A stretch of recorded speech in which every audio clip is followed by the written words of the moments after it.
Hi everyone, welcome to Gagan story time. आज की हमारी स्टोरी है सास और बहू।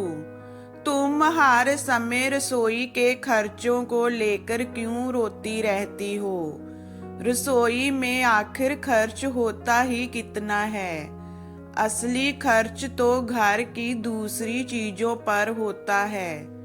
अगर रसोई का बजट बनाकर चलाओ तो बहुत आसान है रसोई को संभालना। सविता जी अपनी बहू रीमा से बोली, मम्मी जी आपको तो ऐसा ही लगता है। आप क्या जानो आज की महंगाई के समय में रसोई का बजट संभालना कितना मुश्किल है। आपके समय में तो ना ही खाने की इतनी चीजें बनती थी और पापा जी सारी तनख्वाह आपके हाथ में दे देते थे। मैं क्या करूं, कैसे संभालूं रसोई का बजट? रीमा झुंझलाते हुए बोली।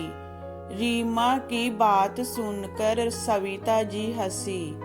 बहू, ऐसा नहीं है कि हमें पूरी तनख्वाह हमारे हाथ में मिल जाती थी। तनख्वाह का एक हिस्सा हमें घर चलाने के लिए मिलता था, जिसे मैं रसोई का बजट बनाकर ही खर्च करती थी।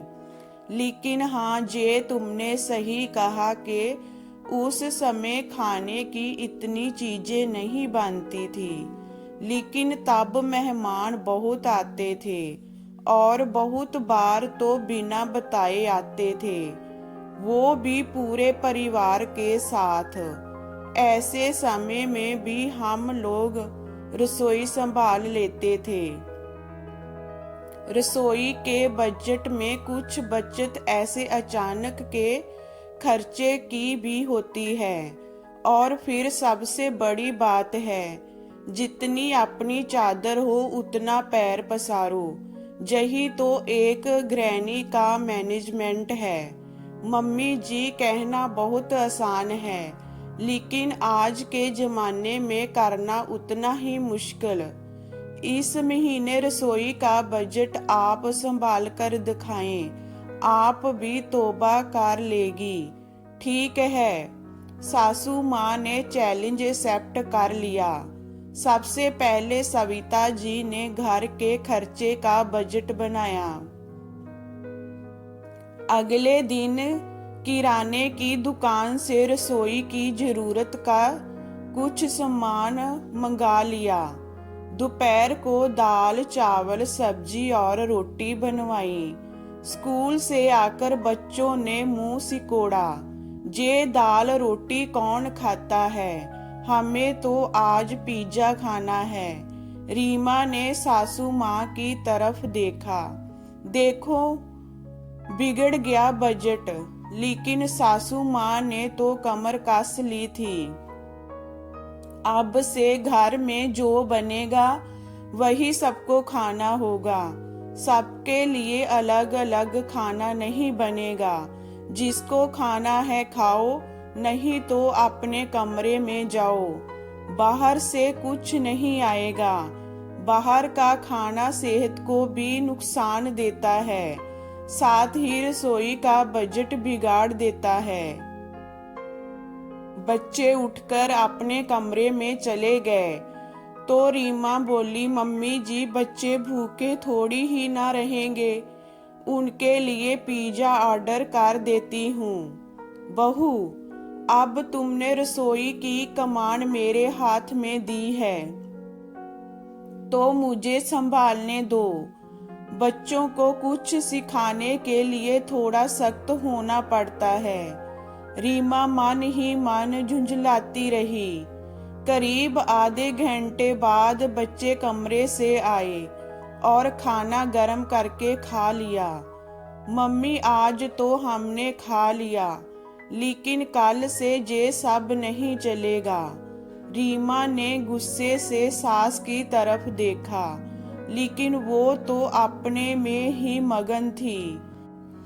अब एक महीने तो सासू माँ के बजट झेलना ही था। एक हफ्ते में बच्चे भी चुपचाप खाना खाने लगे। रसोई का बजट संभालने लगा। महीने के आखिरी दिन सासू माँ ने बच्चों के लिए पिज्जा बर्गर मंगवा दिया और आइसक्रीम भी मंगवाई। अब अगले महीने के पहले दिन सविता जी ने रीमा के सामने पिछले महीने का हिसाब किताब रखा। जे तो पैसे ज्यादा खर्च होने के बजाय बच भी गए। मम्मी जी, सच में आपके हाथ में तो जादू है। रीमा, कुछ सीखो मम्मी से, रोहित ने कहा। क्या सीखूं? एक महीने से बच्चों को उनकी पसंद का खाना नहीं मिला। उनके सब दोस्त खाते हैं तो उन्हें भी बुरा लगता है। बहू, जे जंक फूड कोई अच्छी चीज तो है नहीं जो तुम बाकी लोगों से दिखावा कर रही हो। बच्चों को फल और दाल रोटी खाने की आदत डालो। सोचो, पिछले एक महीने से किसी भी बच्चे के पेट में दर्द नहीं हुआ। बहू, दिखावा उतना ही करो जितना जरूरी हो, लेकिन बिना बजट बनाए रसोई के खर्च नहीं चलते। रीमा को अपनी गलती समझ आ गई। वो खुद अपना बजट बिगाड़ रही थी। आज रसोई के बजट के साथ साथ सास बहू के रिश्ते में भी प्यार भरी मिठास आ गई। ये स्टोरी आपको कैसी लगी हमें कमेंट में बताइए। लाइक कीजिए, शेयर कीजिए एंड वॉचिंग के लिए थैंक यू।